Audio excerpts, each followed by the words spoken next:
श्रावण शुक्ल पक्ष की पुत्रदा एकादशी व्रत कब है, इसमें क्या करें क्या नहीं। 2023 में 27 अगस्त दिन रविवार को रखा जाएगा पुत्रदा एकादशी व्रत। इस दिन भगवान शिव को, भोलेनाथ को एक लोटा जल अवश्य चढ़ाएं। जैसे हर एकादशी में हम भगवान विष्णु की पूजा करते हैं, श्री राम जी की पूजा करते हैं, साथ साथ में भगवान कृष्ण का बाल रूप का अवश्य पूजा करें, क्योंकि हमें चाहिए नन्हे से नटखट से बाल गोपाल घर में, साथ में गौ माता की मूर्ति जिसमें बछड़ा भी हो साथ में घर में ले आइए और उनकी भी पूजा कीजिए। गौ माता का पूजन इस एकादशी व्रत में अवश्य करें। गौ माता का दूध का विशेष महत्व है। एकादशी व्रत कथा प्रेम से बोलिए लक्ष्मी नारायण की जय। युधिष्ठिर ने कहा, हे केशव, श्रावण मास के शुक्ल पक्ष की एकादशी का क्या नाम और क्या महात्म्य है, कृपया आप कहिए। श्री कृष्णचंद्र जी ने कहा, हे राजन, अब आप ध्यान पूर्वक इसकी भी कथा सुनो। द्वापर युग में राजा महिजित माहिष्मती नगरी में राज्य करता था, परंतु पुत्र न होने के कारण वह अत्यंत ही दुखित था और पुत्र प्राप्ति के लिए अनेक प्रकार के प्रयत्नों को करता था। अनेक प्रकार की चेष्टा करने पर भी उसको आनंद देने वाला पुत्र रत्न प्राप्त नहीं हुआ, तो राजा ने अपनी वृद्धा अवस्था को देखकर एक दिन अपनी सभा में अत्यंत ही चिंतित होकर प्रजागणों को संबोधित करके कहा, हे प्रजागणों, मैंने इस जन्म में जहाँ तक ध्यान आता है कि कोई भी पाप कार्य नहीं किया और ना प्रजा से अत्याचार पूर्ण धन को लेकर अपने अर्थकोश में संचित ही किया, ना किसी की धरोहर का हरण ही किया, बल्कि अपनी प्रजा का पालन पुत्र के सदृश कर रहा हूँ। धर्म कार्य के द्वारा पृथ्वी को भी अपने वश में कर रखा है। अत्यंत दुष्ट कार्य करने वालों को दंडित किया है और शिष्ट शत्रुओं के साथ भी मैंने उत्तम से उत्तम व्यवहार किया है, परंतु ना मालूम किस अज्ञात कारण के विषय से मुझे पुत्र रत्न की प्राप्ति नहीं हुई। इस पर आप लोग ध्यान पूर्वक विचार करिए।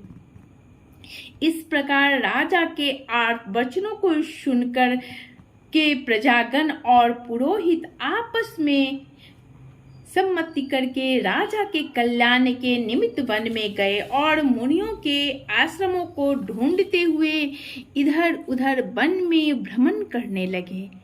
उसी वन में उन्होंने अत्यंत ही घोर तपस्या करते हुए निराहार जितात्मा जित क्रोध महात्मा लोमश मुनि का दर्शन किया, जो कि सर्वधर्म तत्ववेता एवं सर्वशास्त्र पारंगत दीर्घ आयु थे, जिनके की कल्प के अंत में केवल लोम ही गिरते हैं। इसी कारण से उनका नाम लोमस पड़ गया। इस प्रकार उन त्रिकालज्ञ महात्मा लोमस को देख करके सब लोग अत्यंत ही हर्षित होकर निकट जा यथोचित रूप से प्रणाम करके उनके पास स्थित हो गए। लोमस मुनि ने सब लोगों को देखकर यह प्रश्न किया कि तुम लोग यहाँ पर किस कारण से आए हो और यहाँ पर क्यों स्थित हो गए। तब सब मुनियों ने कहा, हे महाराज, हम सब लोग अपने कष्ट से निवृत्त होने के लिए आपके शुभ स्थान पर आए हैं। वह कष्ट यह है कि हमारा महिजित नामक राजा अत्यंत ही धर्मात्मा है, परंतु वह पुत्रहीन है।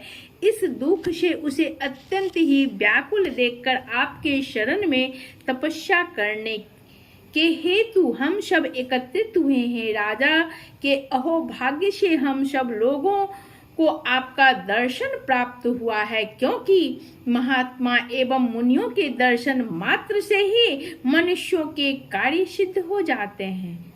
अस्तु, अब आप हम लोगों के ऊपर कृपा दृष्टि करके इस प्रकार का उपदेश करिए कि जिससे हमारे धर्मात्मा राजा का कार्य सिद्ध होकर कल्याण होवे।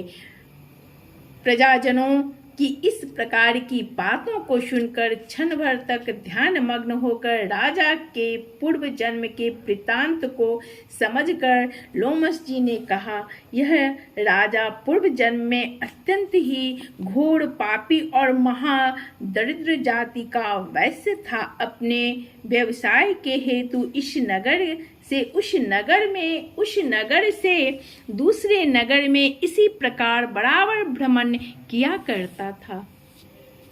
एक समय की बात है कि ज्येष्ठ मास के शुक्ल पक्ष की एकादशी को मध्याह्न के समय प्यास से अत्यंत व्याकुल होकर जल के लिए कोई उत्तम स्थान को ढूंढने लगा। संयोगवश उसको एक अत्यंत ही उत्तम और स्वच्छ जलाशय दिखाई पड़ा।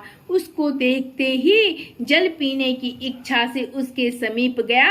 उसी समय एक कुछ ही दिनों की ब्याई हुई गौ अपने साथ बछड़े को लिए हुई उसी जलाशय पर आकर जल पीने लगी। उसी समय इस बनिए ने उस जल पीती हुई गौ को हटाकर स्वयं ही जल को पिया। इसी पाप के कारण वह निसंतान है, परंतु कुछ पूर्व जन्म के पुण्य के प्रताप से उसको राज्य प्राप्त हो गया है। मुनि जी की बातों को सुनकर प्रजाजन और पुरोहितों ने कहा, हे महाराज, हम लोगों ने पुराणों के द्वारा इस प्रकार सुना है कि पुण्य कार्य करने से पाप नष्ट हो जाते हैं, सो आप कृपा करके इस प्रकार पुण्य का उपदेश करिए कि जिससे पाप नष्ट होकर राजा महिजित को पुत्र उत्पन्न हो। तब लोमस ऋषि ने कहा, हे मनुष्यों, श्रावण मास के शुक्ल पक्ष की पुत्रदा नामक एकादशी का व्रत तुम लोग करो और नियम पूर्वक पूजन इत्यादि करके रात भर जागरण करो तथा उसका सब फल अपने राजा को प्रदान कर दो, तो उस राजा को पुत्र उत्पन्न होगा। इस प्रकार लोमस ऋषि द्वारा व्रत के विधान और फल को सुनकर सब लोगों को अपार आनंद प्राप्त हुआ और सब लोग अपने अपने घर को लौट आए। श्रावण मास जब आया तब सब लोगों ने लोमस ऋषि के आज्ञा अनुसार राजा सहित भक्ति और विधान पूर्वक एकादशी का व्रत किया और दूसरे दिन अपना अपना फल उन सब लोगों ने राजा को प्रदान कर दिया। उस फल के प्रभाव से राजा की रानी ने गर्भ धारण कर समय आने पर पुत्र रत्न को प्राप्त किया। इस प्रकार की यह फल दात्री पुत्रता एकादशी है। इसलिए इस लोक और इस लोक में आनंद प्राप्त करने वाले को इस पुत्रदा नामक एकादशी का व्रत अवश्य करनी चाहिए। इस एकादशी का महात्मा पढ़ने और सुनने से घोर पापों से मुक्ति होती है। फलाहार इस दिन गुड़ का सागर लिया जाता है। प्रेम से बोलिए हर